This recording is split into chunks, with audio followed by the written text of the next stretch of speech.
কোচবিহারে বিজেপির প্রার্থী বিদায়ী সাংসদ তথা কেন্দ্রীয় স্বরাষ্ট্র প্রতিমন্ত্রী নিশীথ প্রামাণিককেই প্রার্থী করেছে বিজেপি। এই কেন্দ্রে তৃণমূল প্রার্থী করেছে জগদীশ বসুনিয়াকে।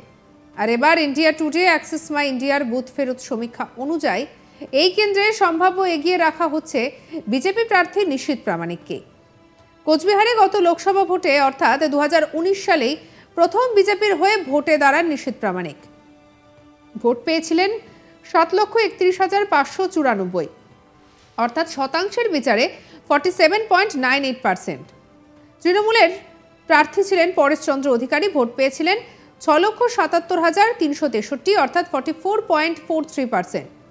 এছাড়াও এআইএফপির সেখান থেকে প্রার্থী ছিলেন গোবিন্দচন্দ্র রায়, ভোট পেয়েছিলেন 46,648, 3.7%।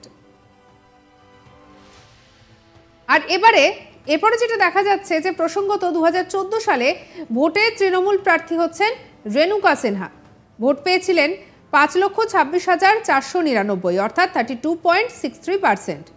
এছাড়া আর যেটা দেখা যাচ্ছে যে দ্বিতীয় স্থানে থাকা ফরওয়ার্ড ব্লক প্রার্থী দীপক কুমার রায় ভোট পেয়েছিলেন 4,39,392, 27.23%।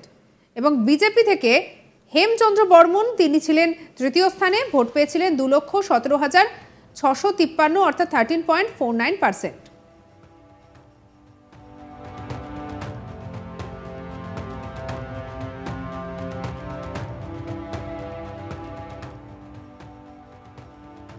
আর এদিকে বিজেপি প্রার্থী নিশীথ প্রামাণিক কি বলেছেন শোনাবো আপনাদের। দায়িত্ব নিয়ে বলে যাচ্ছি, 2024-এর এই লোকসভা নির্বাচনের পর তৃণমূল কংগ্রেসটা তাসের ঘরের মতন ভেঙে পড়বে। 2026 নির্বাচনের অপেক্ষা করতে হবে না, তার আগে এই সরকারটা ভেঙে টুকরো টুকরো হয়ে যাবে। পঞ্চায়েত নির্বাচনের কথা তাপসদা বলছিলেন সম্মানীয়, যে পঞ্চায়েত নির্বাচনে অত্যাচার হয়েছে, সাধারণ মানুষের গণতান্ত্রিক অধিকার লুট হয়েছে, আপনারা ভোট দিতে পারেননি, আর তার জবাব এই নির্বাচনে দিতে হবে। কি দাদারা দেবেন তো এবারে জবাব? আপনারা দেবেন তো? মায়েরা এবারে জবাব দেবেন তো? এবারে জবাব দেওয়ার সময় এসছে, এবারে সময় এসছে হিসেব মেটানো। তাই আমি এই অঞ্চলের শুধু নাগরিকবৃন্দ, শুধু জাগ্রত জনতাকে আমি নতমস্তক হয়ে প্রণাম করে আপনাদের কাছে আবেদন করব যে এবার নির্বাচনে যে কথা রেখাদি বলেছেন, এবার নির্বাচনে প্রার্থী হয়তো আমাদের রেখাদি, কিন্তু যেদিন এই কেন্দ্র থেকে আমাদের প্রার্থী জয়যুক্ত হবে, সেই জয়টা এই কেন্দ্রের প্রত্যেকটা সাধারণ মানুষের হবে, প্রত্যেকটা মায়ের হবে, প্রত্যেকটা বাবার হবে, প্রত্যেকটা ভাইয়ের হবে। আর এদিকে তৃণমূল প্রার্থী জগদীশ বসুনিয়া কি বলেছেন শোনাবো। যেখানে সরকার বলেছিল 100 দিনের মধ্যে জিনিসের দাম কমবে, সেখানে আজকে 10 বছর হয়ে গেল 100 দিনে জিনিসের দাম কমানোর পরিবর্তে প্রায় 10 গুণ প্রত্যেক জিনিসের দাম হয়েছে। এই কথাগুলো আমরা তাদের বলবো যে বিজেপি যে কথা বলছি সবগুলো মিথ্যা এবং জুমলা, এবং এই টিভিতে প্রচার করছে মোদির গ্যারান্টি। আমরা মানুষকে বলছি যে মোদির গ্যারান্টি নো ওয়ারেন্টি, অর্থাৎ চাইনিজ মালের মতো ইউজ অ্যান্ড থ্রো। ভোট আসলেই শুধু গ্যারান্টির কথা বলবে, ভোট শেষ হয়ে গেলে সেই গ্যারান্টি আর থাকে না, অনেকটা চাইনিজ মালের মতো মোদির এই গ্যারান্টি। এই কথাগুলো আমরা মানুষকে বলছি। আমাদের একটা যে কোনো কাজে আমরা করি, আমরা ইষ্ট দেবতার স্মরণ করি। আমি যখন ঘুম থেকে বিছানার থেকে যখন নামি, যখন পাটা নিচে ফেলি, তখনই আমার প্রথম আমি ভগবানের কাছে আমার দিনটাকে উৎসর্গ করি। গীতায় ভগবান বলেছেন, তুমি যা কিছু করো আমাকে স্মরণ করে করবা, আমাকে অর্পণ করবা, আমি তোমাকে রক্ষা করব। সেই জন্য আমি আমার ছোটবেলা থেকে এটা আমার বাবার কাছ থেকে শিখা, বাবাই আমার দীক্ষা গুরু, যে আমি আমার জীবনের সমস্ত কাজ যখন বিছানায় আমি পা দিয়ে বিছানার থেকে নামি মাটিতে প্রথম পা দিই, তখনই আমি ভগবানকে আমার দিনটাকে উৎসর্গ করি।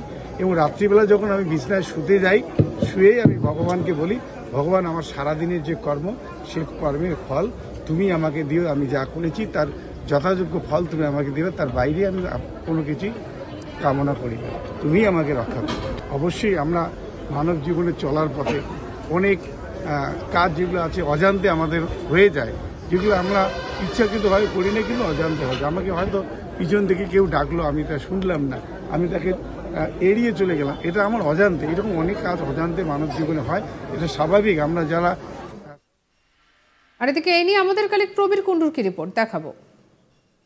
আজ তাক বাংলায় ইতিমধ্যেই যে সমীক্ষা সামনে এসেছে তাতে দেখা গেছে, আরো স্পষ্ট হয়েছে যে কোচবিহার আসনে অনেকটাই এগিয়ে রয়েছে বিজেপি। যদিও এখনো পর্যন্ত যেহেতু ভোটের গণনা ফল প্রকাশ এখনো অবধি হয়নি এবং সেজন্য এখনো নিশ্চিতভাবে বলা যাচ্ছে না, তবে সার্বিকভাবে যে সমীক্ষা হয়েছে এবং আমরাও যেভাবে বিভিন্ন ভোট পরবর্তী বিভিন্ন মানুষের সঙ্গে কথা বলেছি, বিভিন্ন ভোটারের সঙ্গে কথা বলেছি, তাতে কিন্তু স্পষ্ট হয়েছে যে সার্বিকভাবে যা এখন পর্যন্ত কোচবিহারের রাজনৈতিক পরিস্থিতি রয়েছে তাতে কিন্তু দেখা যাচ্ছে যে কোচবিহার লোকসভা আসনে এগিয়ে রয়েছেন বিজেপি প্রার্থী নিশীথ প্রামাণিক এবং তৃণমূলের প্রার্থী জগদীশ বর্মা বসুনিয়া তার থেকে অনেকটাই এগিয়ে থাকতে পারেন এই বিজেপি প্রার্থী। কারণ কোচবিহারের যে রাজনৈতিক অবস্থা এই মুহূর্তে রয়েছে তাতে কিন্তু দেখা গেছে যে তৃণমূলের পক্ষে ভোট সাধারণ মানুষ যারা ভোট দিয়েছেন সেক্ষেত্রে কিন্তু দেখা গেছে সেই তৃণমূলের তারা বলছেন যে তৃণমূলের যে প্রার্থী জগদীশ বর্মা বসুনিয়া তার তুলনায় এই নিশীথ প্রামাণিক বিজেপির প্রার্থী তিনি কিন্তু অনেক বেশি হেভিওয়েট, এমনটাই কিন্তু মনে করছেন কোচবিহারের ভোটাররা। কোচবিহার লোকসভা প্রথমেই জানিয়ে রাখি যে এই কোচবিহার লোকসভা সেটা কিন্তু 7টি বিধানসভা কেন্দ্র নিয়ে।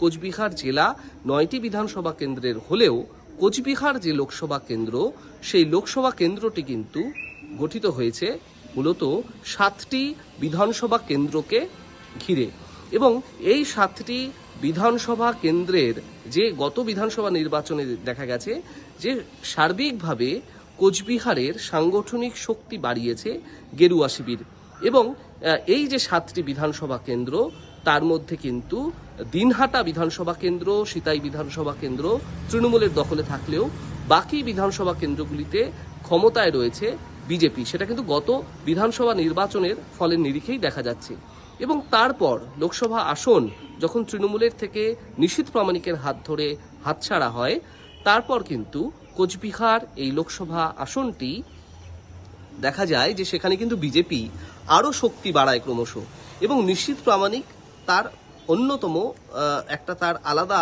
বাড়তি, তিনি এগিয়ে থাকার পেছনে তার বাড়তি পাওয়া সেটা কিন্তু লোকসভা নির্বাচনের এই লোকসভা আসন হিসেবে এই কোচবিহারে তার কিন্তু তিনি যেহেতু গতবার জিতেছিলেন তার কিন্তু একটা পুরনো অভিজ্ঞতা রয়েছে এবং সার্বিকভাবে লোকসভা কেন্দ্র জুড়ে সাংগঠনিক কাজ করার বাকি। সঙ্গে রাখুন আজ তাক বাংলাকে অন্যান্য খবরের জন্য সাবস্ক্রাইব করতে ভুলবেন না।